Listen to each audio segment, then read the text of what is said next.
अस्सलाम वालेकुम viewers. I am doctor any. उम्मीद और दुआ है आप अपनी फैमिली के साथ जहाँ रहें हमेशा सलामत रहें। आज हम डिस्कस करेंगे कि कौन सी ख़वातीन होती हैं जिन्हें प्रेगनेंसी में एस्पिरिन की ज़रूरत पड़ती है, इसकी डोज़ क्या है, इसे प्रेगनेंसी में कितनी देर के लिए दिया जाता है और इसका फ़ायदा क्या है।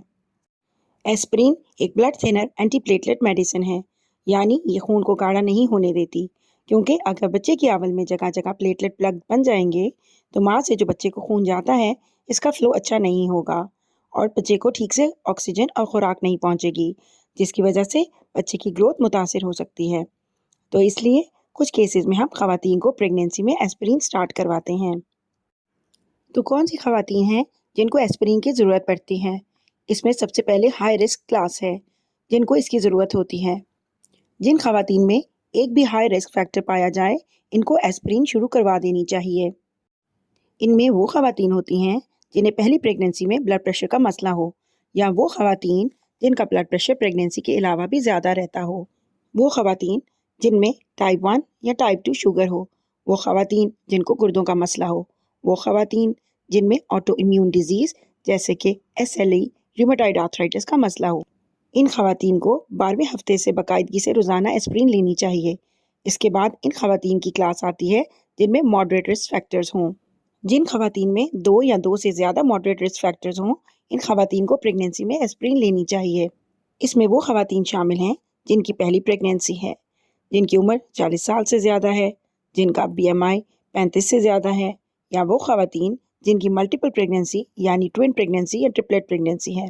वो खवातीन जिनकी 10 साल के बाद प्रेगनेंसी हुई है, यानी पहली प्रेगनेंसी ही 10 साल बाद हुई है, या पिछली प्रेगनेंसी और इस प्रेगनेंसी में 10 साल का वक्फा है, या वो खवातीन जिनकी ब्लड प्रेशर या प्री इक्लैम्शिया की फैमिली हिस्ट्री है।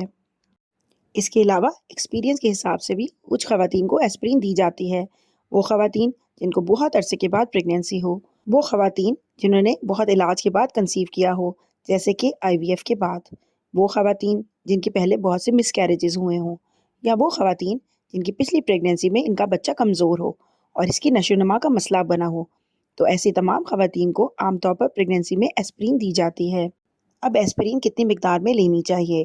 तो इसकी डोज़ है 75 से 150 मिलीग्राम रोज़ाना, जो कि 12वें हफ्ते से शुरू होनी चाहिए और 36 हफ्ते तक लेनी चाहिए। अगर किसी वजह से जो खवातीन 12वें हफ्ते पर एस्पिरिन शुरू नहीं कर पाती, तो वो बाद में किसी टाइम भी 28वें हफ्ते से पहले ज़रूर शुरू कर लें, लेकिन 16 हफ्ते से पहले शुरू कर लेना बहुत ही फ़ायदेमंद है।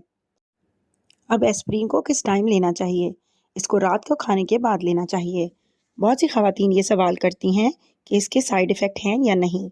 आम तौर पर एस्पिरिन को आराम से खाया जा सकता है, लेकिन कुछ खवातीन को नौज़िया फील हो सकता है, इसलिए बेहतर है इसको रात को खाने के बाद लें। लेकिन इसके बावजूद भी अगर आपको मतली महसूस हो, तो अपनी गायनेकोलॉजिस्ट के मशवरे से आप नौज़िया वॉमिटिंग की दवाई ले सकती हैं। एस्पिरिन माँ और बच्चे दोनों के लिए सेफ़ है।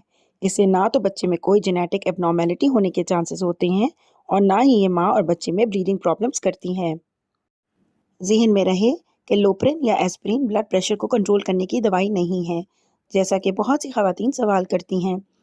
ये खून पतला करने की एंटीप्लेटलेट मेडिसिन है, ताकि प्लेसेंटा से बेबी तक खुराक ठीक से पहुंचती रहे। अगर किसी खातून को प्रेगनेंसी में ब्लड प्रेशर है, तो इसकी डॉक्टर ब्लड प्रेशर कंट्रोल करने के लिए बिल्कुल अलग एंटी हाइपरटेंसिव मेडिसिन देंगी। उम्मीद है आपको मेरी ये वीडियो इन्फॉर्मेटिव लगी होगी। इस सिलसिले में आपके जहन में कोई सवालात हैं तो आप कमेंट सेक्शन में पूछ सकती हैं। दुआओं में याद रखिएगा। अल्लाह पाक आपको सेहतमंद औलाद से नवाजें। शुक्रिया। अल्लाह हाफिज़।